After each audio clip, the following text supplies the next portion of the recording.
C'est à la Jeanne de m'avoir invité parler aujourd'hui d'un concept très important qui concerne le monitoring et la surveillance et la gestion des Mickey. Voilà, donc aujourd'hui, on parlera de ce concept TDM, Therapeutic Drug Monitoring, qui consiste à doser les drogues thérapeutiques et essayer de trouver la dose adéquate pour chaque patient. Bien sûr, avant d'entrer dans le sujet, il faut qu'on rappelle que l'objectif thérapeutique actuellement dans les Mickey, l'objectif actuellement thérapeutique dans les Mickey consiste essentiellement pour la RCH, à trouver une cicatrisation muqueuse endoscopique. Et là, avec cette étude-là, on voit que à propos de, je mets d'analyse à propos de 13 études et 2000 patients, lorsqu'on a une cicatrisation muqueuse endoscopique, il y a une rémission clinique à long terme, il y a moins de recours à une polyectomie et surtout pas de recours au corticoïde. Et mieux encore, si on a une cicatrisation histologique, tous les paramètres resteront dans le vert et on a une amélioration sur tous les plans. Également, pour la maladie de Crohn, plus on a une cicatrisation muqueuse précoce, plus moins on a de risque de complications. Et cette étude le montre de façon très claire. Et encore mieux, la cicatrisation transmurale constitue actuellement un objectif idéal et permet une amélioration des paramètres péjoratifs qu'on cherche, c'est-à-dire le recours à l'hospitalisation et la chirurgie. Donc, actuellement, on adopte ce schéma qui consiste à fixer un objectif et gérer la maladie selon cet objectif. Si on atteint l'objectif, c'est bon, dans ce cas-là, les choses seront très bien, on veut maintenir le traitement. Si les choses ne s'améliorent pas, dans ce cas-là, on va changer de traitement. Et bien sûr, comment on va savoir que ça s'améliore ou ça ne s'améliore pas? On a besoin d'un outil biologique, un outil clinique, un outil endoscopique. Et c'est pour ça qu'on arrivera aujourd'hui à parler de ce concept du TDM. C'est quoi ce TDM? Donc, c'est pas la TDM, c'est le TDM, Therapeutic Drug Monitoring. C'est un outil biologique qui va aider à la décision thérapeutique, permettant d'agir au bon moment, réagir au bon moment, donc agir devant soit une réponse ou l'absence de réponse, réagir également et ne pas agir tardivement. Et le principe, c'est que la corrélation entre la concentration sanguine du médicament et les résultats, il est meilleur que si on raisonne uniquement sur la dose et le résultat. L'objectif sera d'optimiser et d'ajuster la posologie des médicaments pour le maximum de réponses. Bien sûr, on vise la cicatrisation muqueuse, la cicatrisation transmurale, modifier l'histoire naturelle de la maladie, éviter de continuer des traitements qui sont inutiles. Et on ne peut pas continuer un traitement de façon indéterminée alors qu'on n'arrive pas à atteindre l'objectif souhaité. Et bien sûr, on va réduire les coûts. Et ce concept il est essentiellement appliqué pour les biothérapies, c'est-à-dire les anti-TNF essentiellement, les anti-intégrines et anti-interleukines. Également, on l'applique pour les thiopurines. Donc, à chaque fois qu'on a un médicament à travers lequel on doit chercher est-ce qu'il répond ou non, on peut utiliser ce dosage. Donc, on distingue deux types. Il y a le TDM réactif et le TDM proactif. Le TDM réactif consiste à une réponse à une maladie active, afin de guider la prise de décision. Donc, il faut qu'il y ait une maladie active qui est prouvée sur le plan clinique, biologique, morphologique, endoscopique, radiologique. Et bien sûr, le phénomène qu'on va utiliser ici, c'est l'optimisation au changement de drogue. Donc, selon qu'on va réagir à une maladie active, et dans ce cas, nous sommes devant un TDM réactif. Sinon, le deuxième cas, c'est le TDM proactif. Dans ce cas-là, on vise que le taux de drogue soit un objectif indépendamment de l'activité de la maladie et le statut de réponse du patient. Et dans ce cas-là, on va optimiser la dose de l'anti-TNF pour obtenir une cible thérapeutique en se basant sur le taux résiduel chez des patients qui sont en rémission clinique afin d'éviter d'aboutir à un échec ultérieur. Donc, si je résume, réactif, je réagis à une inefficacité thérapeutique, donc il y a une inflammation qui est prouvée, et proactif, c'est stibaqi, donc dans ce cas-là, je précède un éventuel échec, et dans ce cas-là, je vais utiliser les taux thérapeutiques des médicaments. Donc, il y a plusieurs articles que j'ai utilisés, dont certains 2017 et des articles plus récents. Et là, j'ai posé des questions. En principe, je devrais les poser à l'assistance, mais je les posais à une cinquantaine de médecins entre résidents et gastroentérologues sur ce TDM. Ben, la première question, est-ce que vous l'utilisez régulièrement pour tous les patients globalement, ou bien uniquement pour les patients qui sont sous TNF, ou bien uniquement en cas de non-réponse primaire, ou bien en cas de perte de réponse, et il y a certains, on leur a posé la question, je n'utilise pas parce que c'est coûteux, ou bien je ne le connais pas. Donc, si vous acceptez, professeur Ekram, je vais vous donner les réponses, et si vous pouvez nous aider à interpréter ces réponses-là. OK? Très bien, je suis avec toi, cher ami. Voilà. Donc, les cinquantaines de gastro, voilà leurs réponses. Qu'est-ce que vous en pensez? Voilà. Ekram?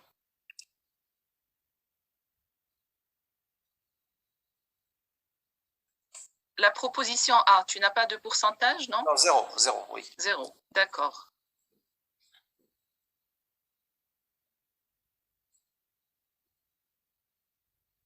Je pense que c'est un peu, c'est peu concernant la proposition C et aussi la réponse D. Donc, je pense que ça doit être plus. Oui, je m'attendais à ce que une grande partie de gastro utilise régulièrement ce TDM. Mais en fait, vous avez remarqué, il y a plus de 50% qui n'utilisent pas. Ils ne le connaissent pas. Oui, c'est assez impressionnant. Et c'est impressionnant. Ça veut dire que c'est un concept qui n'est pas très utilisé au Maroc. Pourquoi? On va répondre à la fin de la présentation. Peut-être qu'il y a des excuses pour le gastro-entérologue. Donc voilà les réponses. Donc je commence par ce patient-là. C'est un patient de 25 ans, tabagique, chez qui on a diagnostiqué à l'âge de 21 ans un Crohn iléocolique non sténosant et non festilisant. On a donné le budesonide, ensuite une corticothérapie systémique. Elle a développé une corticodépendance. Elle a été mise sous Immurel à 100 mg pendant 8 mois, mais elle garde toujours des douleurs abdominales et une diarrhée chronique. Et cette corticodépendance a fait qu'on n'arrive pas à descendre au-dessous de 10 mg kilo, 10 mg de corticoïdes. Donc là, on a reposé la question. Qui arrête l'Immurel, qui augmente la dose de l'Immurel, qui passe aux anti-TNF, qui refait un bilan d'évaluation et qui propose d'autres attitudes. Avez-vous un commentaire avant que je vous donne les résultats? Non, vas-y, comme ça on discute les résultats. Voilà. Il y a quand même 10% qui disent on arrête l'Immurel après 8 mois d'inefficacité. D'autres 20%, sur un cinquième, vont augmenter la dose d'Immurel. Et 65% passent aux anti-TNF. Uniquement 40% feront un bilan de réévaluation. Et autre attitude a été proposée par 20%. Et cette autre attitude, c'est l'objet de notre sujet aujourd'hui, c'est-à-dire le dosage thérapeutique. Tout à fait. Donc, je pense qu'il faut, qu'il faut toujours s'acharner à voir pourquoi est-ce que le traitement ne marche pas. Et pour ce fait, donc, il faut faire appel donc, à ces fameux dosages des drogues, donc que ça soit des thiopurines ou autres. Donc là, c'est le cas précis de l'Immurel. Donc tu vas de l'azatioprine et tu vas nous en parler. D'accord. J'attire votre attention que quand même 40% ont demandé de refaire un bilan d'évaluation. Et je pense là, c'est quelque chose de très important. À chaque fois que nous allons désescalader, changer d'attitude thérapeutique, il faut absolument qu'on évalue l'état actuel des choses. En fait, effectivement, le bilan d'évaluation est obligatoire devant toute suspicion d'échec thérapeutique, avant chaque escalade et avant chaque tentative de désescalade thérapeutique. Donc, à chaque fois qu'on va changer l'attitude devant notre patient, on doit savoir qu'est-ce qu'il en est actuellement. Et pourquoi? On doit éliminer les autres diagnostics différentiels, surtout les infections, éliminer les complications et éliminer juste un syndrome d'intestin irritable. Et bien sûr, ce bilan doit être complet, à la fois clinique, biologique, endoscopique et morphologique. Donc, pour notre patient, on l'a réévalué.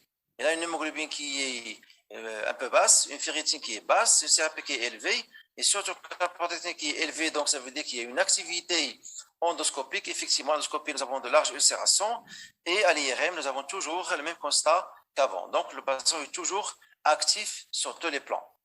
Dans ce cas-là, on a décidé de faire un dosage de métabolites de Limurel. Donc, effectivement, à propos de cette étude des 2000 patients, lorsqu'on a un taux de STGN qui dépasse 230, il y a un taux de rémission clinique qui est 3 fois plus élevé que les patients qui n'ont pas un taux thérapeutique. Et là, je vous propose ce tableau-là. Donc, lorsqu'on a un taux de STGN qui est bas ou absent avec un taux de métabolites qui est bas ou absent, dans ce cas-là, c'est une mauvaise observance thérapeutique. Donc, il faut rééduquer le patient et corriger l'observance thérapeutique. Si on a un taux de STGN qui est bas, avec un taux de métabolites méthylés qui est bas ou normal, dans ce cas-là, c'est un sous-dosage, on va augmenter la dose. Si on a un taux de STGN qui est bas avec un taux de dérivés méthylés élevé sur résistance, et dans ce cas-là, on va baisser la dose et associer l'allopérinol. Et le dernier cas, c'est le cas d'échec thérapeutique lorsqu'on a des taux supra-thérapeutiques. Dans ce cas-là, inutile de continuer Limurel, il faut changer de classe.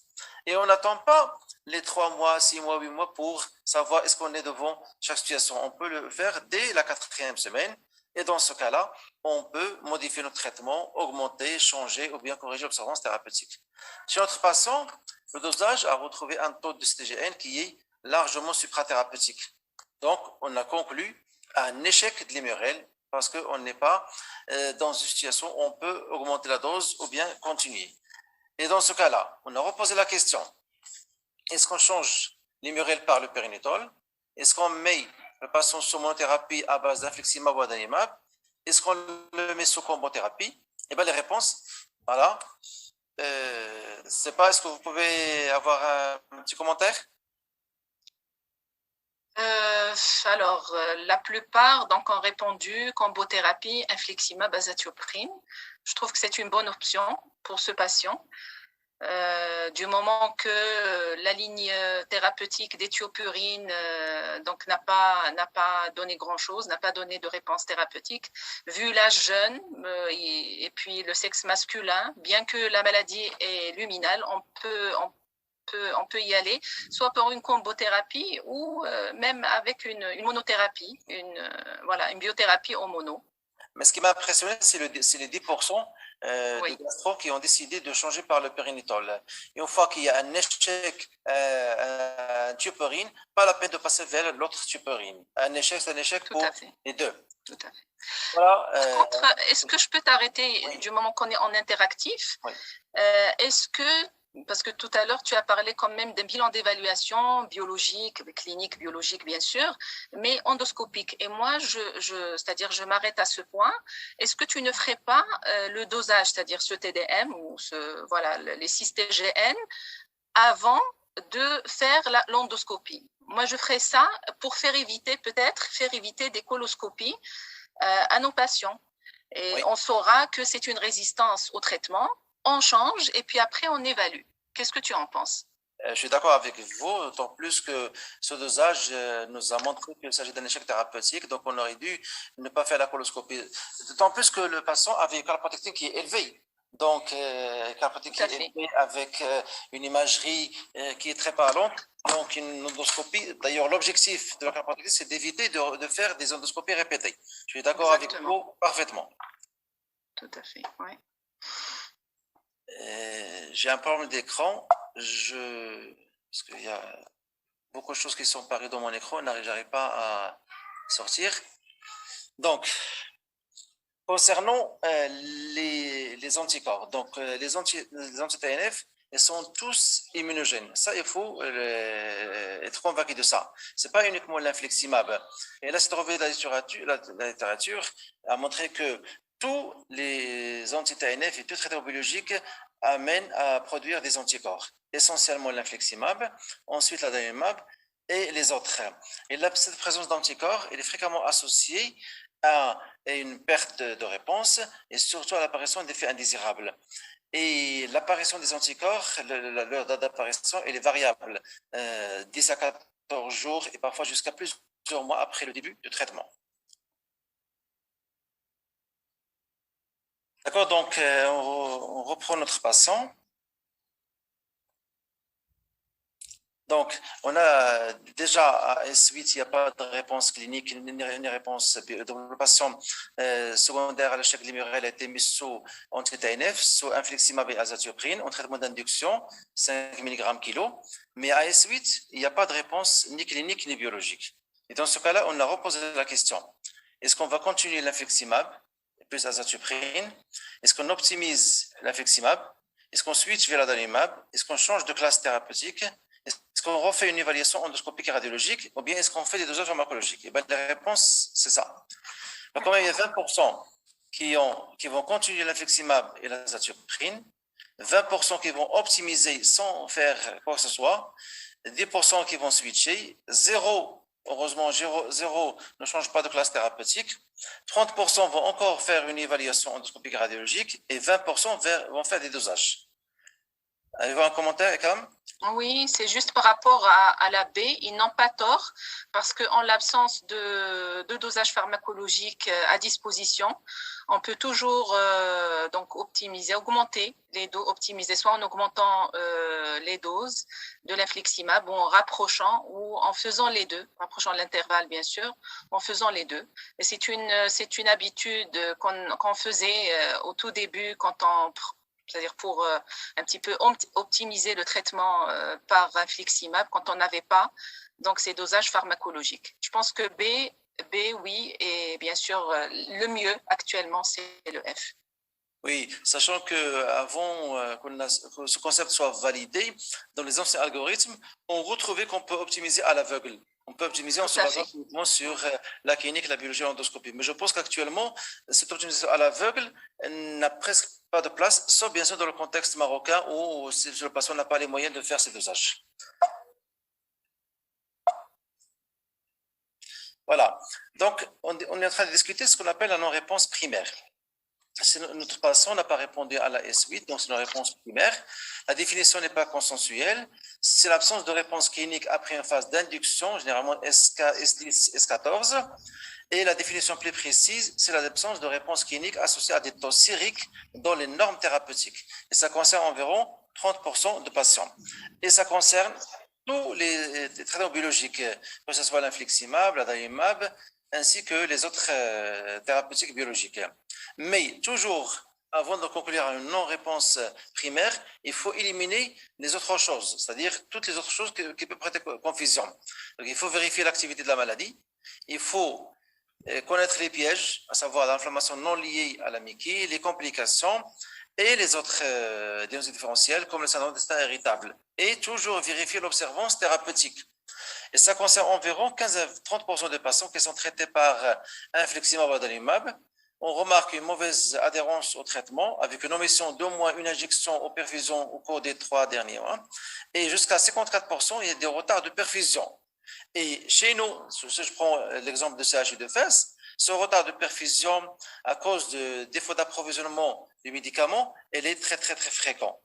Et ça pose d'énormes soucis pour les patients. On a des patients qui sont stables, mais qui sont déstabilisés par le défaut d'approvisionnement par l'indisponibilité des médicaments. Je pense que c'est le même problème partout dans les CHU au Maroc. Je pense que les seuls patients chez qui je n'ai pas de problème, c'est les patients qui sont mutualistes. Ils ramènent le produit avec eux, donc il n'y a pas de retard. Alors que les patients ramilistes, vraiment, ça galère. Voilà, donc cette non-réponse primaire est associée plutôt à un faible taux de drogue. On voit que plus le taux de drogue augmente, plus que le taux de réponse augmente, aussi bien pour l'adalimab, l'infliximab, pour le séculalimab et le vidéosumab. Donc, un taux élevé de drogue est associé à une meilleure réponse. Mais quels sont les facteurs qui influencent les taux de drogue? D'abord, le taux d'inflammation. Plus que l'inflammation est sévère, plus qu'on a un faible taux de drogue, et ceci est lié principalement à une augmentation de la clairance des anti-TNF. Et cette clairance, elle est d'autant plus élevée que le syndrome inflammatoire est plus important.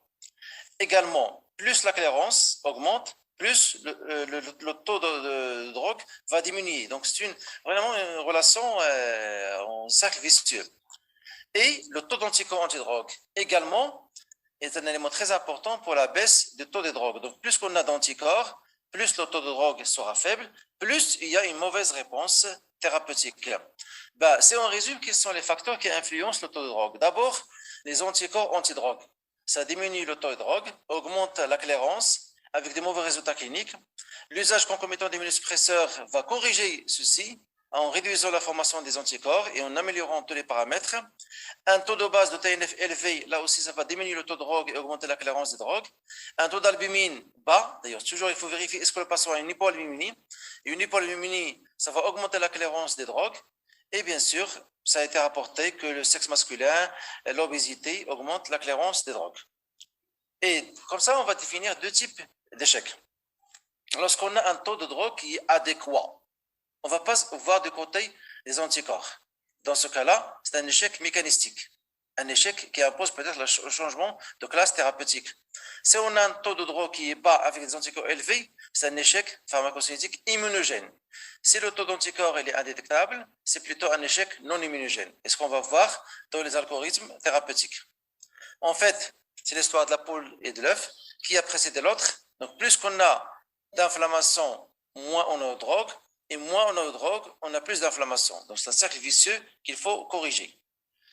Donc, dans ce cas-là, des taux plus élevés de drogue seraient associés à une meilleure évolution. Ça a été rapporté par la plupart des études, aussi bien pour l'infliximab, pour l'adalimab, l'infliximab, et pour les anti-intégrés et anti-interleukines. Plus qu'on a de taux de drogue circulant, plus on a une meilleure réponse sur tous les plans, depuis la réponse clinique jusqu'à la cicatrisation muqueuse.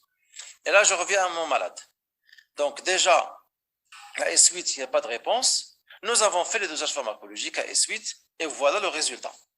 Nous avons un taux d'infliximab à 2 microgrammes avec des anticorps qui sont faibles.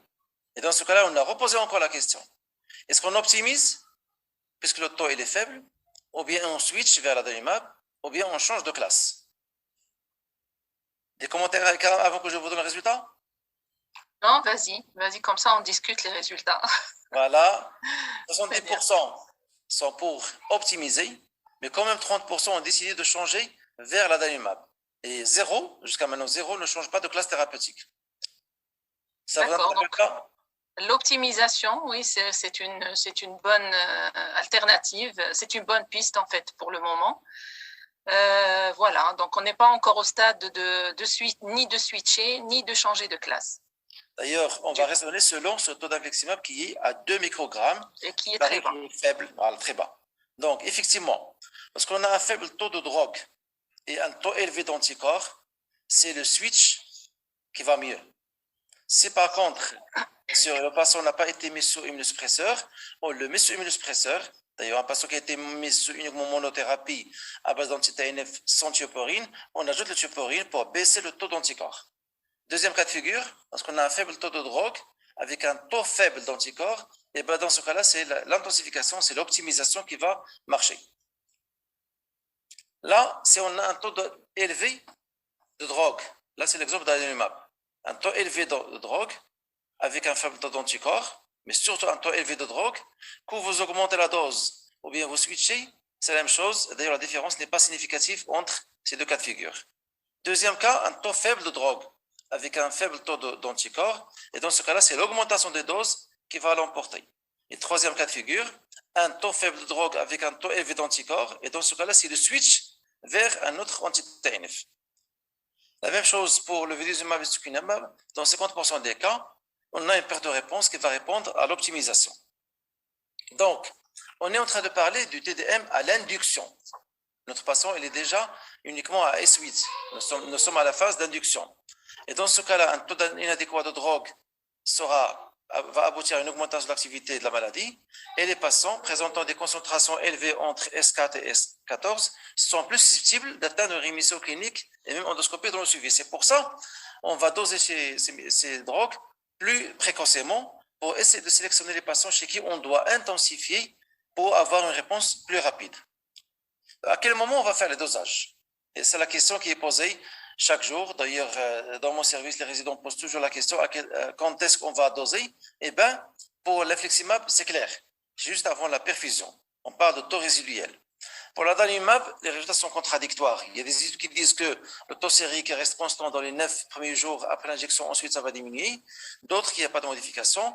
Mais généralement, on garde la même attitude. On va faire le dosage avant la dernière injection. Donc, pour l'infliximab avant la dernière perfusion et pour l'adalimab avant la dernière injection. Quels sont les taux? Et là, je vous résume les taux qui sont retenus. Ça dépend du moment où on va doser, que ce soit en induction à la semaine S6, ou bien en post-induction. Et en post-induction, on a le chiffre 3. Notre patient a 2 microgrammes. La dalimumab, c'est le chiffre 5 qui est constant. Le golimumab, 2,5. Le vedolizumab, c'est des taux plus élevés. Et pour le secukinumab, qu'on a actuellement, c'est 3,5. Donc, il faut garder ces chiffres-là, surtout le 3 pour l'infliximab, le 5 pour la dalimumab, le 2,5 et le 3,5 pour le secukinumab. Et bien, le premier algorithme, c'est ça. C'est un TDM à l'induction. Je mets mon patient sous anti-TNF. Déjà à la semaine 2 pour la dalimumab, la semaine 6 pour l'infliximab, je vais faire les dosages. Si j'ai un taux qui est adéquat et je n'ai pas de réponse clinique, dans ce cas-là, je vais changer de classe ou bien je passe à la chirurgie. Si j'ai un taux qui est adéquat, je continue mon traitement avec une réponse clinique et bien sûr je continue le même traitement et je poursuis le TDM. Deuxième cas de figure, un taux qui est inadéquat. Et dans ce cas-là, je vais optimiser mon traitement et j'ajoute un immunosuppresseur si ça n'a pas été fait auparavant et à la semaine S14, je vais doser les anticorps. S'ils sont négatifs ou bien si les anticorps sont positifs mais qui sont faibles, dans ce cas-là, je vais soit optimiser, soit envisager l'ajout d'un immunosuppresseur. Mais si j'ai des anticorps qui sont élevés, dans ce cas-là, je vais changer de classe ou bien je passe à la chirurgie. C'est ça la philosophie de ce traitement, de ce TDM à l'induction. Si j'ai un taux qui est correct, avec une bonne réponse, je maintiens mon traitement. Si un taux correct, avec une mauvaise réponse, la chose change. Si j'ai un taux qui est inadéquat, et bien là aussi, je peux éventuellement changer de traitement ou bien changer de classe thérapeutique. Si le patient plutôt a des symptômes digestifs, dans ce cas-là, il faut éliminer toute autre cause de symptômes. Si on a une mique qui est active, même chose va se poser. Si on a un taux qui est adéquat, on va changer de classe. Si on a un taux qui est inadéquat, avec des anticorps négatifs, on va vérifier d'abord l'observance thérapeutique. Ensuite, on va optimiser ou bien on ajoute un immunosuppresseur. Si on a un taux inadéquat, mais avec des anticorps positifs, mais qui sont faibles, c'est la même attitude, c'est-à-dire on va optimiser ou bien ajouter un immunosuppresseur. Si les anticorps sont positifs, avec un taux qui est élevé, et bien dans ce cas-là, ça va différer. Est-ce qu'on est devant une non-réponse primaire ou bien perte de réponse secondaire? Si on a une non-réponse primaire, on privilégie d'abord de changer l'entité INF, également de changer de classe. Donc, si on résume pour l'induction. En induction, on a deux cas de figure. Si le patient est en réponse, nous sommes dans le TDM proactif. Si on est en non-réponse primaire, nous sommes devant un TDM réactif. Donc, on va réagir à cette non-réponse primaire. Alors que lorsque nous sommes en réponse, on va réagir à un taux thérapeutique indépendamment de l'activité clinique ou bien endoscopique de la maladie. Donc, notre patient, étant donné qu'il y a un faible taux de drogue, nous avons optimisé à 10 mg kg et à S24, il fait une poussée clinique et biologique. Donc, grosso modo, nous sommes devant une perte de réponse. Et dans ce cas-là, on a reposé les questions. Est-ce qu'on va continuer l'infliximab et l'AZA à la même dose? Est-ce qu'on switch vers l'ADA? Est-ce qu'on change de classe? Est-ce qu'on fait une réévaluation endoscopique? Est-ce qu'on fait le dosage? Et bien, la réponse, c'est ça. 10% disent que c'est encore trop tôt pour juger de l'efficacité du traitement. 20% switch, 20% changent déjà de classe, et 20%, 30% font une évaluation, et 40%, parce qu'ils ont su que nous sommes en train de parler de dosage pharmacologique, vont doser. Ils ont raison. Ils ont raison. Donc, ils ont raison. Donc, très bien. Donc, ils ont bien compris qu'il faut passer par les dosages pharmacologiques avant de décider donc du changement de classe thérapeutique, bien entendu. Alors, je pense que 30% quand même ont répondu réévaluation endoscopique et radiologique. Oui. Je trouve que c'est énorme comme pourcentage parce que c'est des patients qui sont chroniques, qui ont une pathologie chronique et qui ont à faire plusieurs endoscopies, plusieurs imageries au cours de leur maladie. Je pense qu'il faut rester très raisonnable et voilà, donc il faut bien sûr discuter ces patients en staff multidisciplinaire pour pouvoir trouver la meilleure option et la meilleure technique pour les évaluer. Et je pense qu'il faut être le moins invasif possible. Donc la capacité fécale, la clinique, la biologie. Oui. Tout à fait. Oui. Donc la perte de réponse peut se venir à n'importe quel moment de traitement. Donc, après la réponse initiale, il n'y a pas de consensus. Il y a certains qui définissent sur le plan clinique, mais d'autres critères sont pris en considération par certains auteurs, qui sont la cicatrisation muqueuse et la nécessité d'intensifier les doses. Et l'incidence, elle est variable. Elle est 13% pour l'infliximab et pour l'adalimumab, elle est de 10 à 24%. Donc, les deux se valent. Donc, les deux peuvent avoir une perte de réponse au cours de l'évolution. Et là aussi, je répète, les cibles, c'est-à-dire lorsqu'on a parlé des cibles à l'induction, maintenant, c'est les cibles au moment de la phase d'entretien. Pour l'infliximab, c'est le chiffre 3, sauf si la maladie est active, il faut exiger un chiffre de 10 avant d'arrêter la drogue. La même chose pour l'adalimumab, et pour le golimumab, un chiffre supérieur à 1. Et pour le stukinumab, c'est le chiffre 3 qu'il faut retenir comme cut-off pour dire est-ce que nous sommes devant un taux thérapeutique ou non. Et bien notre patient, effectivement, S24, vu qu'il n'y a pas de réponse, il y a une perte de réponse clinique et biologique, nous avons dosé, et voilà la réponse. Nous avons un taux d'infliximab à 13 microgrammes avec les anticorps qui sont négatifs. Et là, on a reposé la question. Est-ce qu'on optimise encore? On a optimisé en dose, est-ce qu'on va optimiser en durée, en intervalle? Est-ce qu'on switch vers l'adalimumab? Est-ce qu'on change de classe thérapeutique? La réponse, donc heureusement, 0% ne veulent pas optimiser parce que pour eux, déjà, nous sommes à un taux qui est élevé, donc pas la peine d'optimiser. Et 30% vont switcher vers l'adalimumab et 70% vont changer de classe thérapeutique. Votre commentaire, Ekram? Oui, pour le changement de classe, ça va sans commentaire en fait. Et pour le switch intra-classe, je pense qu'il y a des choses dans la littérature, si tu peux nous éclairer. Je pense que tu vas en parler. Effectivement, dans l'algorithme de perte de réponse secondaire, il laisse le choix entre switcher et changer de classe. Tout à fait. Effectivement, voilà l'algorithme. C'est le même algorithme que tout à l'heure. Sauf ici, lorsqu'on arrive à la partie d'anticorps, si les anticorps sont élevés, on va définir la perte de réponse. Et dans ce cas-là, on peut changer d'entité ANF, puis changer de classe. Mais notre patient avait des anticorps qui sont faibles. Dans ce cas-là, l'idéal serait plutôt de changer de classe thérapeutique. Donc, notre patient, effectivement, vu que le taux d'infliximab qui est élevé, nous avons décidé de passer à l'estukinumab. Et c'est la recommandation de l'écho qui disent que l'estukinumab a sa place chez les patients qui ne répondent pas au traitement conventionnel, y compris l'anti-TNF. C'est notre cas de figure. Et le schéma, je répète, le schéma de traitement classique, c'est l'induction par voie intraveineuse selon le poids du patient. Ensuite, un traitement d'entretien de l'héus par voie subcutanée. Et effectivement, notre patient, il a reçu 260 mg puis 90 mg toutes les 8 semaines. Déjà à S12, il y a une nette amélioration clinique et biologique. Et à S48, on a fait une évaluation globale. Il est très bien sur le plan clinique. Sur le plan biologique, la calprotectine, il est 122 de café à 250. Et on a refait l'hélicoloscopie qui est normale. Et on s'est posé la question, est-ce qu'on va garder le succinimab à la même dose?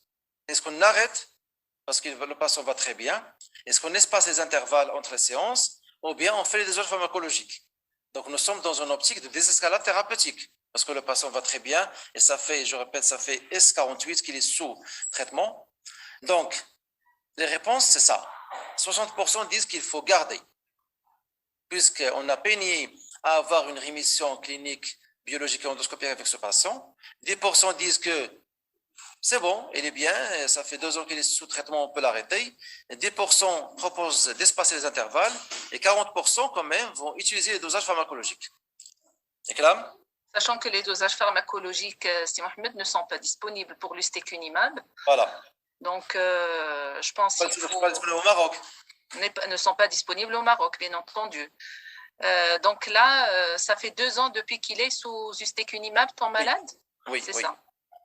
D'accord. Donc 60%, plus de la moitié, veulent garder la même dose. Écoute, oui.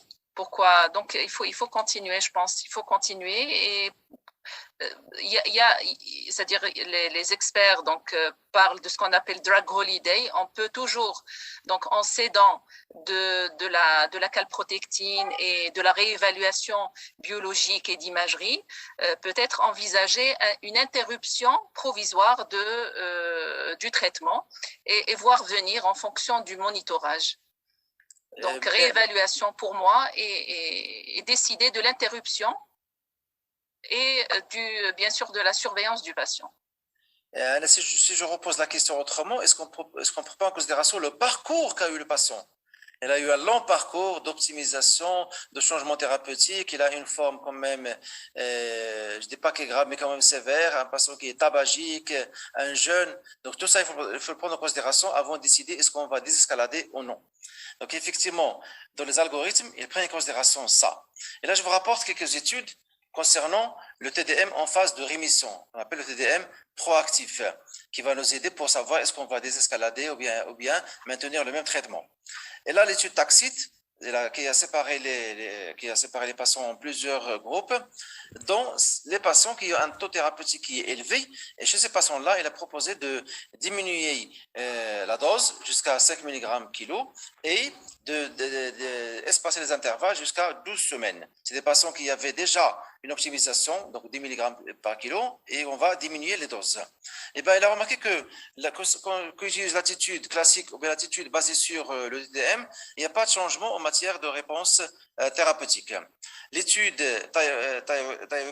également, elle a proposé de se baser sur plusieurs arguments pour savoir est-ce qu'on va intensifier uniquement sur les symptômes et les biomarqueurs et les taux résiduels en 2 paliers, ou bien les symptômes et les biomarqueurs résiduels en 1 palier, ou bien uniquement les symptômes et les biomarqueurs sans utiliser les taux résiduels. Et bien là aussi, il n'y a pas de différence entre 3 attitudes. Donc pour cette étude-là, le TDM proactif n'est pas quelque chose qui est très important, qui peut aboutir à une meilleure réponse. La seule étude chez les populations pédiatriques, c'est celle-là qui a montré qu'une attitude proactive, elle est largement meilleure qu'une attitude réactive en ce qui concerne la rémission clinique sur post-Covid et en ce qui concerne la rémission biologique, que ce soit en phase d'attaque ou en phase d'entretien. C'est la seule étude qui a montré que ça apporte un bénéfice. Et c'est pour ça que les derniers consensus proposent essentiellement de l'attitude proactive chez les patients à haut risque évolutif de la maladie de Crohn et qu'il n'est pas raisonnable de proposer l'attitude proactive chez tous les patients.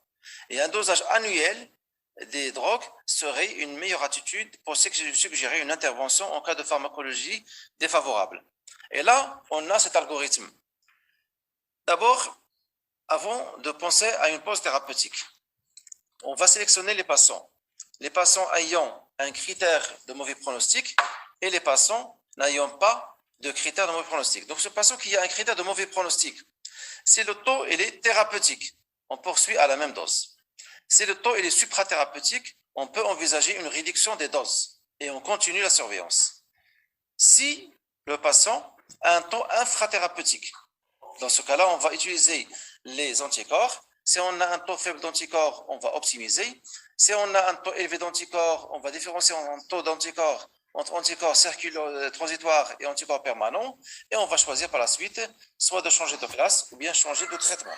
Si par contre, on n'a pas de critères de mauvais pronostic, c'est là on peut discuter le reddiedrug, c'est-à-dire une pause thérapeutique, en évaluant le bénéfice-risque. Donc, le seul cas où on peut discuter la réduction, c'est lorsque le patient a un critère de mauvais pronostic, mais avec un taux suprathérapeutique, et les patients n'ayant pas de critères de mauvais pronostic. Sinon, dans les autres cas, on doit continuer le traitement, quitte à intensifier en cas de taux de médicaments infrathérapeutiques. Et là, on arrive à la phase de maintenance. On a le TDM proactif en cas de rémission et le TDM réactif en cas de perte de réponse. Dernière plaque. Est-ce que le TDM est réalisable dans notre contexte? Le coût. Pour les CTGN et les métabolites, c'est 1000 dirhams. Pour les dosages d'NF et anticorps, généralement, il le faut en même temps les deux, c'est 2200 dirhams. Il faut attendre une quinzaine de jours pour avoir le résultat. J'ai entendu dire que ça va commencer à être dosé ici au Maroc. Je pense qu'on aura une baisse des prix et une baisse du délai de réponse. Et aucun laboratoire au Maroc ne le fait actuellement au Maroc, mais on le fera prochainement. Et les drogues, malheureusement, ils ne sont pas toujours constantes dans nos hôpitaux, ce qui fait qu'il est très difficile d'appliquer ce TDM parce qu'il est fait pour qu'on le fasse avant les perfusions. Et lorsque le patient rate sa perfusion, ça devient très, très difficile de le faire. Et bien sûr, tous nos patients n'ont pas de couverture sociale. Et je termine avec cette note qui est pessimiste et optimiste en même temps. Actuellement, on a un taux de couverture sociale qui est faible. J'espère que l'année prochaine, avec la nouvelle sécurité sociale, que tous nos patients seront couverts et dans ce cas, on n'aura pas de problème, Inch'Allah. Merci. À vous la parole, Ekram. Merci beaucoup, cher ami, pour cette conférence excellente qui est très pratique, qui nous a éclairé, qui va éclairer bien sûr, qui va éclairer ces biothérapies au quotidien pour la prise en charge de leur Mickey. Alors, je vais voir un peu s'il y a des questions concernant ta conférence. Alors, j'ai une première question de la part de notre ami professeur Msiyah, donc concernant l'optimisation de l'azatioprine avant de demander le dosage des 6-TGN, et il demande est-ce qu'on peut céder du VGM avant de demander le dosage. Bien sûr, c'est ce qu'on faisait avant. Les patients qui n'ont pas d'insigne d'imprégnation, on dit que s'ils n'ont pas de macrocystose, ça veut dire que ça ne marche pas. Donc, on peut augmenter les doses. Mais actuellement, dans les recommandations, on ne se base pas sur la macrocytose, on se base sur les dosages pharmacologiques. Et actuellement, je pense qu'avec le prix de 2000 dirhams, on peut vraiment convaincre les patients de faire ce dosage au lieu de se baser uniquement sur la macrocytose. Très bien. Alors, une autre question concernant la durée maximale de l'optimisation, 10 mg kg d'infliximab pour revenir à la dose ordinaire de 5 mg kg. Quelle est la durée maximale de l'optimisation? Ce n'est pas question de durée maximale, c'est question est-ce que le patient gagne un bénéfice de cette optimisation? Et bien sûr, là aussi, on va s'aider avec les dosages pharmacologiques. Si j'optimise et je vois que mon patient il est très bien sur le plan clinique, sur le plan biologique, eh ben, je peux discuter avec lui des escales thérapeutiques, mais sans qu'il y ait une durée optimale précise. Ça, dans la littérature, il n'y en a pas. D'accord, très bien. Alors, dans ta pratique, professeur Abkari, est-ce que tu es plutôt proactif ou réactif? Je suis réactif. Réactif, d'accord. Réactif tout simplement parce que c'est très difficile de convaincre les patients de faire un dosage pharmacologique durant la phase d'induction alors que le patient vient commencer son traitement. Très difficile de proposer un dosage chez un patient qui est en parfaite rémission et tu lui dis je vais faire des dosages pour diminuer ou pour arrêter.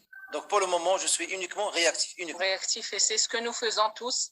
On est réactif et on est toujours, bien sûr, comme tu as dit, on est limité par le problème des moyens, de la disponibilité des dosages déjà qui ne sont pas disponibles au CHU. Et pour les demander à être fait à titre externe, ça demande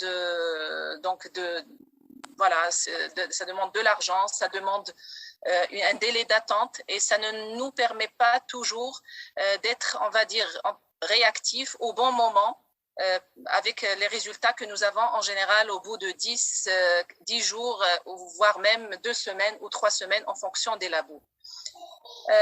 Alors, je voudrais te poser une question par rapport aux concentrations plasmatiques d'anti-TNF.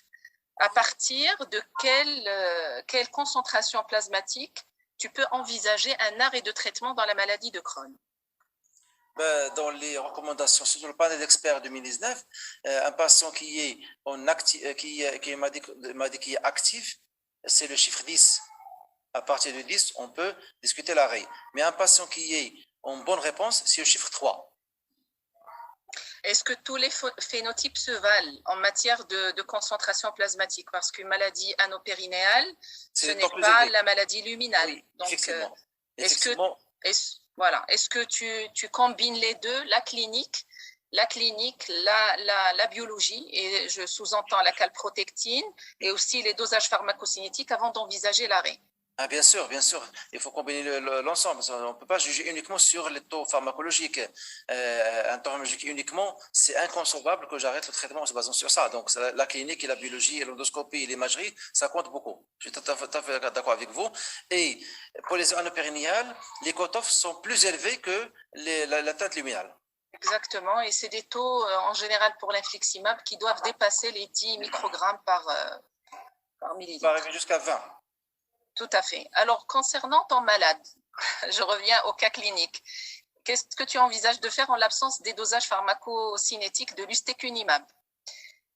Déjà, j'ai un problème avec ce patient-là. C'est la question de moyens. Vous savez que l'ustekinumab actuellement, c'est vrai qu'elle a l'AMM, mais il y a un problème de remboursement par les mutuelles. Jusqu'à maintenant, il n'y a pas de remboursement. Tout à D'accord? fait. Alors, Soit qu'il va tu payer de sa continues. poche, soit qu'il va payer de sa poche, il va continuer le traitement, soit qu'on sera obligé d'arrêter. Et si tu arrêtes, tu feras quoi après? Tu remettras sous anti-TNF ou Non, tu malheureusement. le laisseras en drug surveillance. holiday Je sais, dans le détail, puisqu'il va avec très bien, un monitorage. voilà, monitorage clinique, biologique et éventuellement endoscopique en attendant des jours meilleurs. Très bien. Je pense qu'il n'y a